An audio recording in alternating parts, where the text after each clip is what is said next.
Congressman, welcome back to the program here. Thanks, Jason. Good to be back. The House passed the SAVE Act requiring proof of citizenship to vote. You supported this. Tell us why. I'm glad you brought that up because it is time to vote. I think we are long past the point at which you need to prove that you are an American citizen to vote. That's all that anybody asks. Prove that you're an American citizen and you can vote. But that's already the law from 1996. That's already the law. So what does this do? It is the law, that previous one didn't but do? The states have different rules. This standardizes it for the entire country. Different states have different rules. It's not a takeover of the entire system. It's not a takeover of the voting apparatus, which is the responsibility of the states. It just simply says you got to have ID. Because we tried this at the state level in numerous places, and in other states where they do have a significant number of immigrant attempts to vote that aren't American citizens, they get away with it. So this is a standardization of that policy. Let's talk about that, because the act requires documentary proof of citizenship, a passport, a birth certificate, something that says place of birth. Or real right? ID. So if you can go get on an airliner. But my driver's license doesn't say where I was born on it. That's a real ID, right? But it's a real ID. So if you use your driver's license, that's enough. You can still use that. Yes. To vote. Yes, sir. Well, here's the question I always run into on this. There's no evidence of attempts at voting by non-citizens that would have swayed the outcome of any election here. Why is this even necessary? It is absolutely necessary because you have to have an ID to do anything in this country, and the benefits that you get, any of those kinds of things. And I think voter integrity is still, as we look at the polls, on both sides of the aisle. Remember, when Hillary Clinton ran for president, she claimed fraud. And then 4 years later, it's another attempt at fraud. The American people want this. The American people want to make sure that the sanctity of our elections is not in doubt. So there is support on both sides. It just depends on who's in power every 4 years. So for clarity here, a driver's license is what I need now to go vote. If this passes and gets signed into law by the president, is that going to change? No, in Texas? It's a real ID. As long as it's a real ID, has the star on the Texas and everybody's doing license. real ID. Right. If I go to the airport and I went and voted, I've already voted this cycle, so I used my driver's license. That was enough. Let me ask you, my mom's 84. She doesn't drive. She was born in a rural area. I could probably put my hands on her birth certificate if I could find it. She's never had a passport. Does this run the chances of knocking people like her off voter rolls? No, because I guarantee you, I'm guessing that your mom has some benefits that she gets for medical care or things like that have a real ID type identification. That's going to be enough. Are you concerned at all about unintended consequences of this? I always concern myself with unintended consequences, but I think in this case the SAVE Act has adequately addressed a number of those and refutes a lot of the hysteria that goes around voter ID. If you think for 1 second that there aren't some groups in this country who want to influence elections in a case where in the House we have a 1-seat majority, where a 2-seat turnover can change the balance of power in this country, that people aren't willing to cheat to do that, our adversaries using social media and bots, and people trying to get folks who aren't eligible to vote to change the balance of power in this country, I think that's a naive choice, and that's what and I'm not saying you are. Sure. I'm just saying the SAVE Act addresses that, and it says, look, I don't care which side of the aisle you're on, this is going to take care of the voter integrity problem that we've had in this country. But social media and bots are one thing. Potentially restricting somebody from voting because they don't have the documents is something totally different. There is almost nobody in this country who doesn't have to have a legal ID that will allow them to vote to get anything that they want in this country. So I don't think that, I think that's vastly overblown. This goes to the Senate now for consideration. What's realistic over there? There's already some pushback. You need 60 votes. What's going to happen? I think that we've already seen that there's enough to get this across the line. I think there's enough moderates. I mean, certainly we ended the shutdown with 8 Democrats during the long shutdown we had. I think that there's enough support. John Fetterman's one. I believe that will help get this across the line.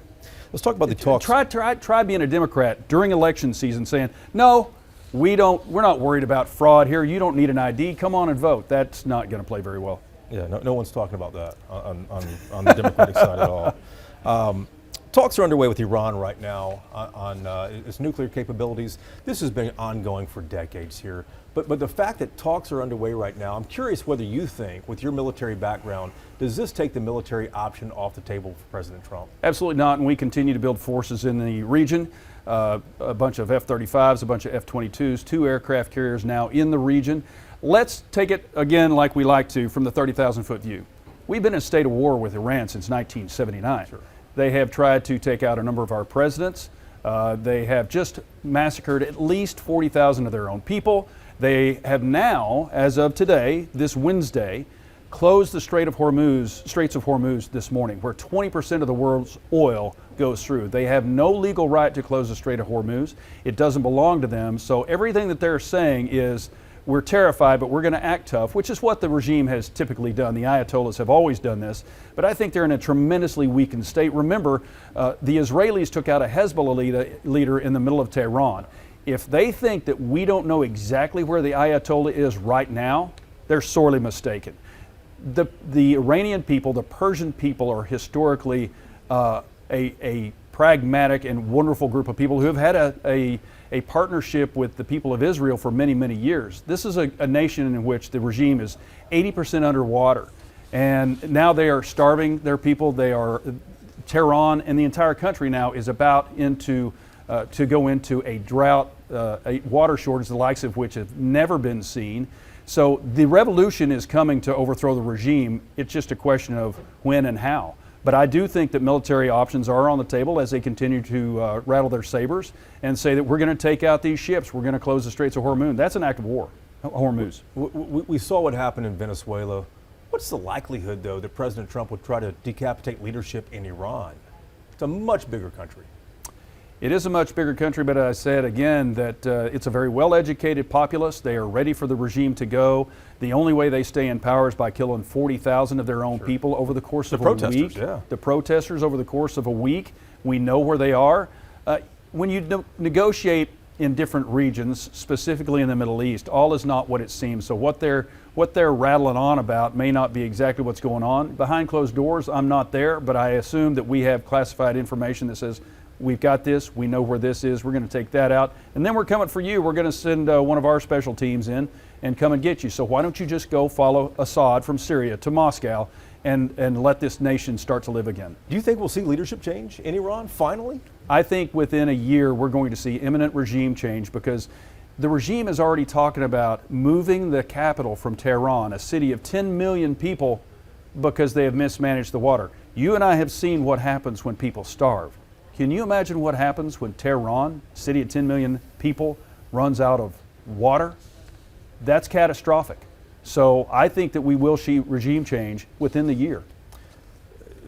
Curveball here for you. It's an easy one, though. We see what's going on in Cuba as well, too. It's having all kinds of issues because of the president blocking the oil from Venezuela, the illegal oil going to Cuba. How close is that country to toppling, that leadership to toppling? I think Cuba's on the precipice. I think Russia's on the precipice. You think Russia's on the precipice? I think Russia's about to run out of cash reserves. Their economy is based solely on military spending. We are cutting off the oil to all these regimes. India is now playing a role in taking out the shadow fleet. We've taken 4 tankers from the shadow fleet, not just and that's off in the Atlantic. Yeah. So I think a number of these regimes are on the precipice of falling. You think Putin is in jeopardy? I think Putin's always in jeopardy, which is why he sits at the end of the table 30 feet from anybody else, and he has been for many, many years. Imagine, if you will, first of all, he does not want to end the war in Ukraine. Right. Because if he's only gained 20% of that country, which he gained essentially back, it's not a win. Yeah. And his country, those leaders fall usually via assassination or a coup. He's been in charge for 26 years. He's led them down this path with 1 million losses of his own people. Other than St. Petersburg and Moscow, those people are impoverished and they don't have anything, and he's led them down this path. He also, he launched this war because the Ukraine was about to join the EU and see explosive growth. Yeah. And so in all these dictatorships, I think you're on the verge of seeing them fall. Not only Iran, China has a birth problem. China is a foundation. Their economy is a foundation built on sand. And so then you also look at North Korea. They can only keep control by eliminating their opponents in ways that we couldn't possibly fathom. So those 4 dictatorships that aim to start World War III, they're weak. Yeah, and their reliance on China as well in North Korea. I mean, they need them to survive. That's just right. As Cuba needs Venezuela. Last topic here. The partial government shutdown continues at the Department of Homeland Security. Democrats demanding changes there. Both sides reportedly still far apart. What's it going to take to settle this? All right. First of all, ICE is funded to the end of the Trump administration through the one big bill. So if you're trying to go after ICE and change it, they're already funded. But now you're shutting down, you're threatening the TSA, FEMA, the Coast Guard, Secret Service. the Secret Service. What do they think? What's their goal here? This is another Chuck Schumer ploy that's not going to go well. He's failed every time they've had this kind of a shutdown. This puts the American people at risk, the American traveler at risk. It's nonsensical, and we'll see how late it goes. We got the State of the Union on February 24th. We're only going to be in session for 3 days. There's no deal on the table. But remember, as an appropriate, I want to say this. 96% of the government is funded. We passed 11 and had 11 appropriations bills. They were signed by the president. That hasn't happened in decades. So 4%, DHS is the only thing that's shut down, and of that, the agencies that we discussed are the ones at risk. So what I don't want to see is the Coast Guard not getting paid. They are a military force in this country, and it's flat out wrong that Chuck Schumer would hold them hostage, and the American traveler too, just to score political points and point fingers at who's the worst. Do you see any grounds for compromise in this issue? As far as I know, the White House and the Senate is going back and forth on the compromises. This is out of the Appropriations Committee's hands. The House already sent our bill, passed it over. You guys are done. The Senate is out of session. Until the Senate addresses this, we in the House can't do anything. So, and most of them are gone on codels. So they won't come back until Monday, and then it requires 3 days after passage, after it comes back to the House, for us to have regular order to see it in the House and vote on it. So Thursday can come, State of the Union that night, and we may not have a bill to vote on until the next day. So I think they are jockeying back and forth, but I think the Democrats believe they have a winner here, and they're going to try to exert max leverage on the White House. You and I have talked about this issue, but let me ask it again now, because there have been developments. Secretary Noem and President Trump have both made statements about the Alex Preddy shooting that multiple videos later contradicted. The ICE director put 2 agents on leave just recently here for being untruthful in another shooting in Minneapolis. Tom Homan announced that he's going to end the Minnesota operation. Considering all that, does Homeland Security need an overhaul after what we've all witnessed in Minnesota? That's a good question, and I think those are the negotiations ongoing with the White House. Again, they're keeping those negotiations secret, so I can only assume that the White House is going back and forth. They are negotiating directly with the White House, not anybody in the House, Chuck Schumer and the White House, which is a new development because that generally hasn't happened. So I can only assume that is part of the negotiation process. What's your thought on that, though? You've watched this like the rest of us have. I think any loss of life in the United States is terrible. I will say that in Minnesota we have a lot of fraud. We have $18 billion in fraud. We have a lot of illegal immigrants that are dangerous. The city of Minneapolis did not protect those federal agents, and it led into a cataclysm. I lay this at the feet of Jacob Fry. ICE goes in and finds folks who are illegal, who are dangerous, and they're going to go get them and protect the American people. They're not supposed to do crowd control. Jacob Fry in Minneapolis withdrew all of his cops from crowd control. And then those instances escalated out of control, and ICE had to protect themselves. So, but ICE was doing these sweeping raids too, and the Minneapolis Police well, Department. Sweeping, I think no. These are targeted. These are targeted raids. They have incredible intel on where the bad guys are, what they have done, rapists, murderers from overseas, and they do targeted raids. But what has occurred is the leftists have found out where their cars are. They follow their cars, and then they go to the places that they are, and they swarm on them. That is the job of the police of Minneapolis, which the mayor of Minneapolis withdrew so that they wouldn't be protected. He created this. 3,000 agents, though, 800 local cops. Did the 3,000 agents need that much security that they can't provide themselves? Again, they're not supposed to be doing crowd control. When you talk about Minneapolis and the number of people, I'm not in on the intelligence on how many people are there. those numbers that you just gave to me, I hadn't heard before. Okay. Nevertheless, local police are responsible for crowd control. It's not ICE. Last question here too. Congress brought back billions of dollars in spending this year. Earmarks is what they're kind of called on the Hill there. It was paused last year, and there are a lot of voters, a lot of Republicans especially, who say we've got to stop federal spending. We've got to slow it down. We've got to end this. The deficit's through the roof there. Was that a mistake? There's a conflation between community-funded projects and spending more money. We have a top line. Congress, by the Constitution, is responsible for where that money goes. Not the executive branch, not the judiciary. That is the responsibility of only the Congress. And so when we talk about those, and earmarks is used as a pejorative, Sure. but you send, I'm guessing, Jason, you send $100,000 tax dollars to. That's a lot, Congressman. That is a lot of money. You send that to Washington, D.C. Do you want that to be spent in a way that honors your contribution, that might come back to your community, that builds roads, that builds water, that builds infrastructure? Yeah. That is exactly the role of Congress.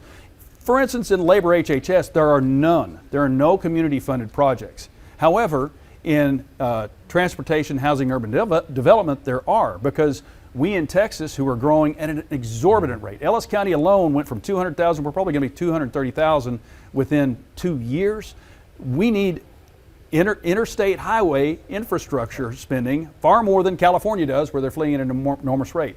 That is where Congress comes in, and it's in Article 1, Section 8. But we don't spend money because there are community-funded projects. Here's the top line. Where's the money going? That's where the community-funded projects go. So it's often conflated because it is a complicated subject, right. But we don't spend more than what the budget says we can spend. So we get the budget from the president, we pass the budget, and then in appropriations, we spend up to that budget and we decide where the money goes. Was it a mistake to pause it then last year? Pause that spending? It actually wasn't paused for labor, HHS, and education. It is still on a pause. There is still none in that, but we did that last year and we've done it this year. It depends on the agency, it depends on the spending bill, of which there are 12. So not all of them have community-funded projects. Congressman, good to see you. Good to see you, Jason.